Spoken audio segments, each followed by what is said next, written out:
ನುಗ್ಗೆ ಮೂಲಂಗಿ ಹುಳಿ ತೆಂಗಿನಕಾಯಿನ ಯೂಸ್ ಮಾಡ್ದೇನೆ ಮಾಡಿರುವಂಥದ್ದು. ಅಂದರೆ ತೆಂಗಿನಕಾಯಿ ತುರಿ ಹಾಕ್ದೇನೆ ಹೇಗೆ ಮಾಡೋದು ಅಂತ ನೋಡೋಣ ಬನ್ನಿ. ತುಂಬ ಸೂಪರು, ತುಂಬ ಸಿಂಪಲ್ ಆಗಿರುತ್ತೆ.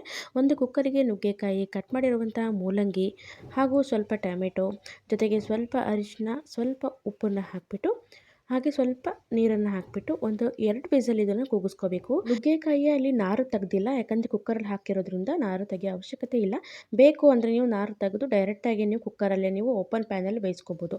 ನಂತರ ಬೇಯ್ದಾದ್ಮೇಲೆ ಅದನ್ನು ತೆಗೆದಿಟ್ಬಿಟ್ಟು ಅದೇ ಕುಕ್ಕರ್ಗೆ ಇಲ್ಲಿ ಸ್ವಲ್ಪ ಎಣ್ಣೆ, ಸ್ವಲ್ಪ ಜೀರಿಗೆ, ಸ್ವಲ್ಪ ಸಾಸಿವೆ ಹಾಗೆ ಜಜ್ಜಿರುವಂಥ ಬೆಳ್ಳುಳ್ಳಿನ ಹಾಕಿಬಿಟ್ಟು, ಜೊತೆಗೆ ಇಲ್ಲಿ ಕರಿಬೇವು ಸೊಪ್ಪು ಇಂಪಾರ್ಟೆಂಟ್, ತುಂಬ ಪರಿಮಳ ಚೆನ್ನಾಗಿ ಬರುತ್ತೆ, ಮರಿಬೇಡಿ.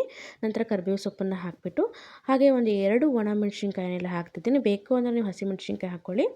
ನಂತರ ಇದನ್ನು ಚೆನ್ನಾಗಿ ಬಾಡಿಸ್ಕೋಬೇಕು. ಜೊತೆಗೆ ಸ್ವಲ್ಪ ಇಲ್ಲಿ ಇಂಗನ್ನು ಕೂಡ ಹಾಕ್ತಾಯಿದ್ದೀನಿ. ನೋಡಿ, ಈ ರೀತಿ ಮಿಕ್ಸ್ ಮಾಡ್ತಾಯಿದ್ದೀನಿ.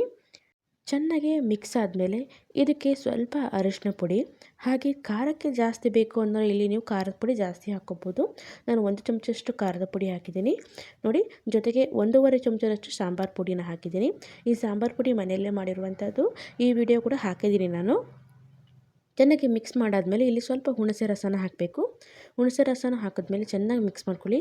ಜೊತೆಗೆ ಇಲ್ಲಿ ಹುಳಿ ಹಾಕಿರೋದ್ರಿಂದ ಮತ್ತು ಸಿಹಿ ಹಾಕಲೇಬೇಕಲ್ವ, ಆದ್ದರಿಂದ ಇಲ್ಲಿ ಸ್ವಲ್ಪ ಬೆಲ್ಲನೂ ಕೂಡ ಹಾಕ್ತಾಯಿದ್ದೀನಿ ನೋಡಿ.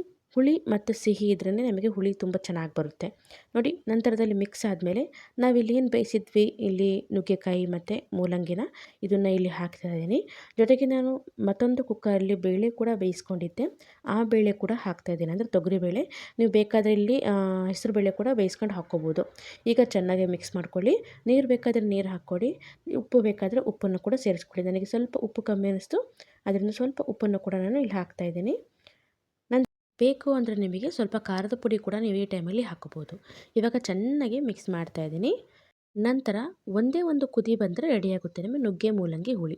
ಮೇಲಿಂದ ಸ್ವಲ್ಪ ಕೊತ್ತಂಬರಿ ಸೊಪ್ಪು ಹಾಕಿಬಿಟ್ರೆ ಸೂಪರಾಗಿರುತ್ತೆ.